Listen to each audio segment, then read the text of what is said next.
Innal hamdalillah nahmaduhu wa nasta'inuhu wa nastaghfiruh wa na'udzu billahi min shururi anfusina wa min sayyiati a'malina may yahdihillahu fala mudhillalah wa may yudlil fala hadiyalah.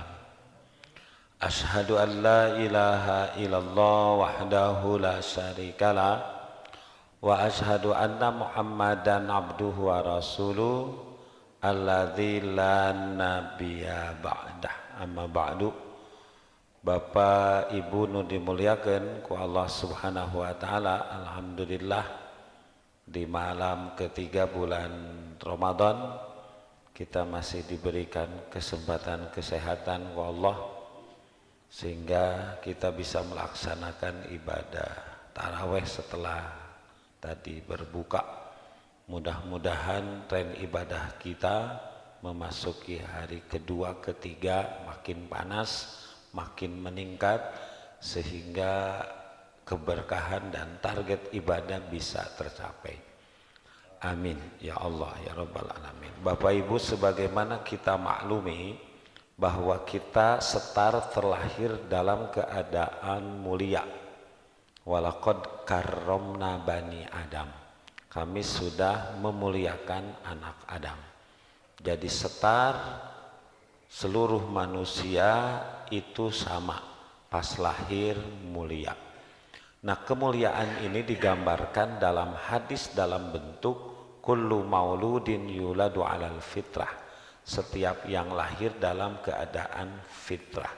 Fitrah itu suci. Kesucian itu ada dua. Yang pertama karena yang lahir sudah bertauhid. Fitrah di sini adalah bertauhid. Karena kita sudah punya komitmen dengan Allah Subhanahu wa taala, setiap manusia alastu birabbikum qalu bala syahidna. Komitmen itu ketika usia manusia 4 bulan, sekitar 4 bulan, sekitar 120 hari. Makanya pas lahir kullu mauludin yuladu alal fitrah ini bertauhid. Tauhid itu suci, tauhid ini mulia, dan ini pokok modal dalam hidup. Karena kebalikan dari tauhid itu adalah najis. Innamal musyrikuna najis itu. Maka tauhid itu adalah suci, bersih, dan inilah yang disebut fitrah, ini yang disebut mulia. Yang kedua, bersih, suci itu bersih dari dosa. Maka seluruh manusia walaupun orang tuanya non muslim terlahir dalam keadaan mulia karena semuanya sudah bertauhid, karena semuanya bersih dari dosa.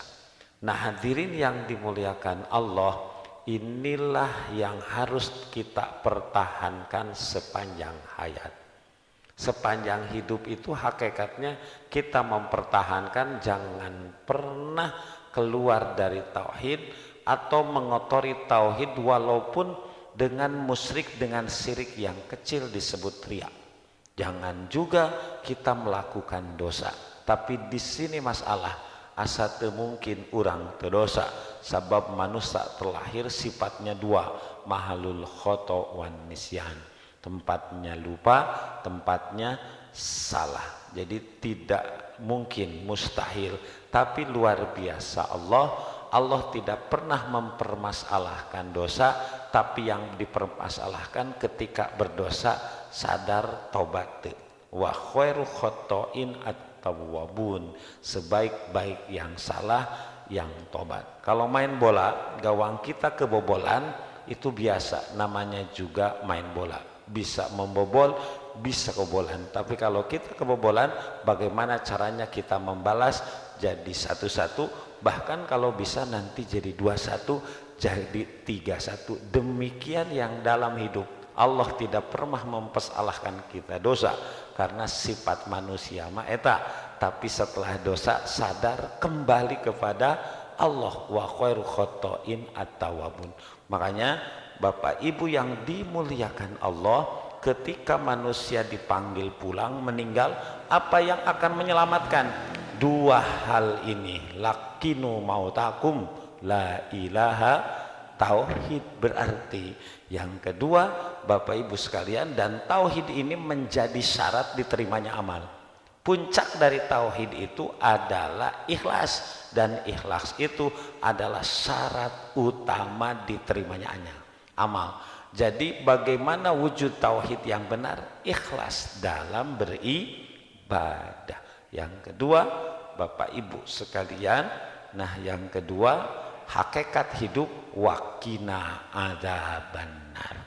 Ya Allah, selamatkan kami dari siksa api neraka, bukan masukkan ke surga, karena masuk surga itu akan didapat kalau selamat dari siksa. Paman zuhziha anin nar wa udhilal jannah faqad faz. Kalau orang diselamatkan dari siksa, lebet ka surga, eta nu sukses benerna.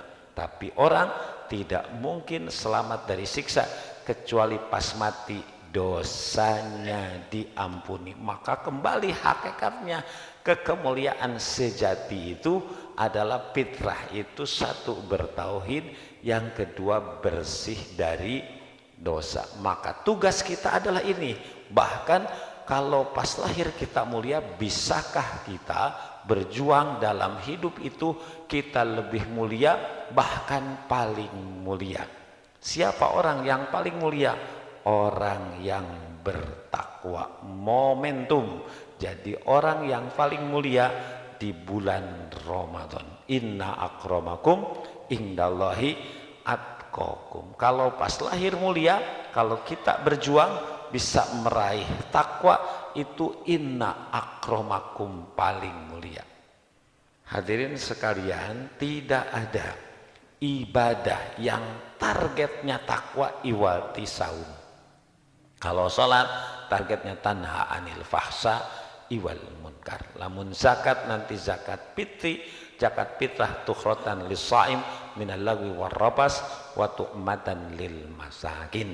Kalau ibadah haji targetnya mabrur, tapi tidak ada ibadah yang targetnya takwa kecuali adalah saum Ramadan. Makanya momentum meraih ketakwaan tidak ada lagi kecuali saat ini di bulan Ramadan. Kita pastikan derajat kita naik sampai derajat tertinggi. Rugi lamun jadi jalma iman tetakwa siga ka Mekah teu ka Madinah. Lamun iman tetakwa, padahal sudah iman sedikit lagi takwa, dan momentum untuk menjadi takwa Allah berikan kesempatan seluas-luasnya dengan hadirnya bulan Ramadan.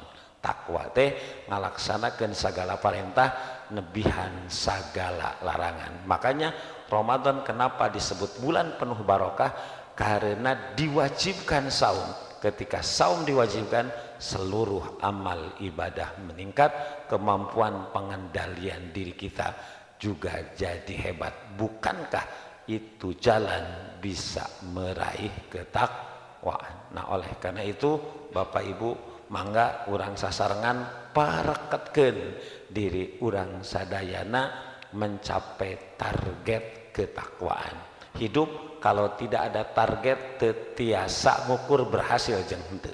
Tapi kalau ada target bisa ngukur berhasil jeung henteu. Target hidup salah satunya dengan ibadah, apalagi dengan saum, memastikan bukanlah ala teh sanes mudah-mudahan, bisa jadi bisa henteu, mungkin pasti. Kalau la'alla difirmankan Allah, pasti ku saum teh jadi jalmi takwa, asal saumnya imanan wahtisaban. Asal di samping saum tarawehnya imanan wahtisaban.